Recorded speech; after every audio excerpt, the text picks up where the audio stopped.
mês em que nós celebramos missões nacionais e temos a oportunidade de conhecer a obra que tem sido feita pelos missionários no nosso país. Hoje eu quero voltar ao tema Jesus Transforma, a partir de uma passagem que é contida em Mateus, Marcos e Lucas, os 3 evangelhos sinóticos, mas que eu escolhi o texto de Marcos, capítulo 5, onde nós vamos ler, a partir do verso 1, esse encontro que foi transformador para um homem que antes era possuído por vários demônios. O texto diz: Jesus e os discípulos chegaram à outra margem do mar, a terra dos Gerazenos. Ao desembarcar, logo um homem possuído de um espírito imundo veio dos túmulos ao encontro de Jesus. Esse homem vivia nos túmulos, ninguém poderia prendê-lo, nem mesmo com correntes, porque tinham sido muitas vezes presos com correntes e cadeias. As cadeias foram quebradas por ele e as correntes despedaçadas. E ninguém conseguia dominá-lo. Andava sempre de noite e de dia, gritando por entre os túmulos e por montes, ferindo-se com pedras. Quando de longe viu Jesus, correu e prostrou-se diante dele, gritando em alta voz: "O que você quer comigo, Jesus, Filho do Deus Altíssimo? Por Deus, peço-lhe que não me atormente." Ele disse isso porque Jesus tinha dito: "Espírito imundo, saia deste homem." Então Jesus perguntou: "Qual o seu nome?" Ele respondeu: "Legião é o meu nome, porque somos muitos." Pediu-lhe com insistência que não os mandasse para fora do país. Ora, uma grande manada de porcos estava passando ali pelo monte, e os espíritos imundos pediram a Jesus: "Mande-nos para os porcos para que entremos neles." Jesus permitiu. Então, saindo os espíritos imundos, entraram nos porcos, e a manada, que era de cerca de 2.000, precipitou-se despenhadeira abaixo para dentro do mar, onde se afogaram. Os que estavam tratando dos porcos fugiram e foram anunciá-lo na cidade e nos campos. Então o povo saiu para ver o que tinha acontecido. Aproximando-se de Jesus, viram o endemoniado, o que antes estava dominado pela legião, assentado, vestido e em perfeito juízo, e temeram. Os que haviam presenciado os fatos contaram-lhe o que tinha acontecido ao endemoniado e também falaram a respeito dos porcos. E começaram a pedir com insistência que Jesus se retirasse da terra deles. Quando Jesus estava entrando no barco, aquele que antes estava possuído pelos demônios pediu com insistência que Jesus o deixasse ficar com ele. Jesus, porém, não permitiu.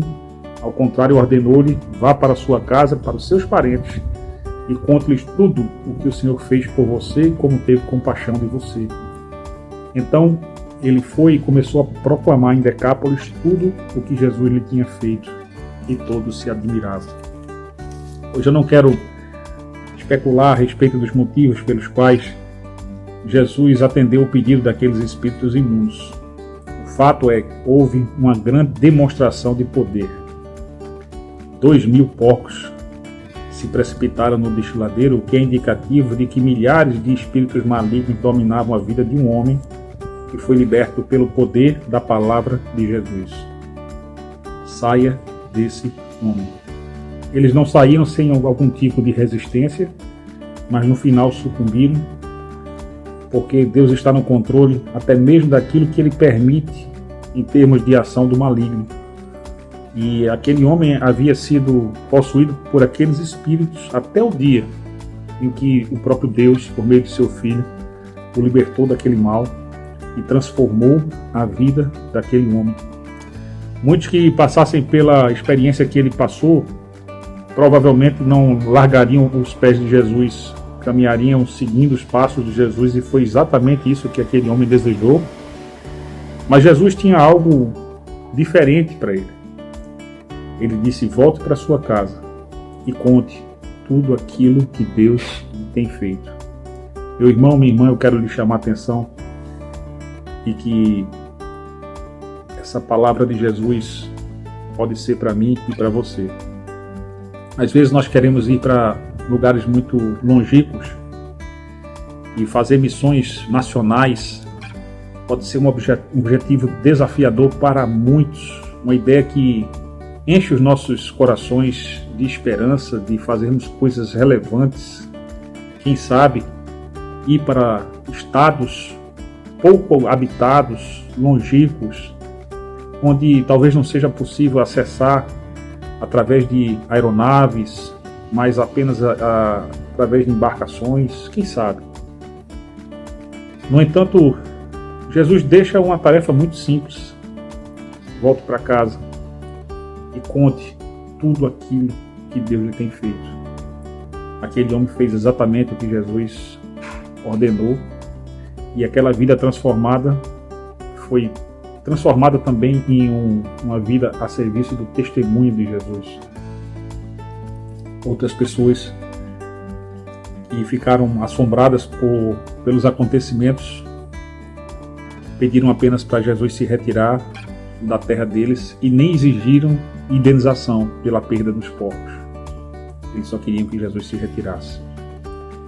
Isso nos chama a atenção da diferença que encontros com Jesus produzem na vida de pessoas incrédulas e daqueles que têm as escamas dos olhos removidas para terem a fé verdadeira, genuína, e para testemunharem o que o poder de Deus tem feito em suas vidas. Esse é o nosso chamado, de testemunhar a respeito de Jesus, daquilo que Ele tem feito nas nossas vidas. E os nossos encontros com Jesus possam fazer a diferença, como fez na vida daquele Geraseno. Nós possamos ser diferentes daqueles que simplesmente se assombraram, mas que não quiseram um relacionamento mais profundo com Deus, que vá além da dimensão da simples curiosidade e espanto. Deus te abençoe. Eu sou o pastor Nelson, líder da Igreja Batista da Praia, na Reserva do Paiva.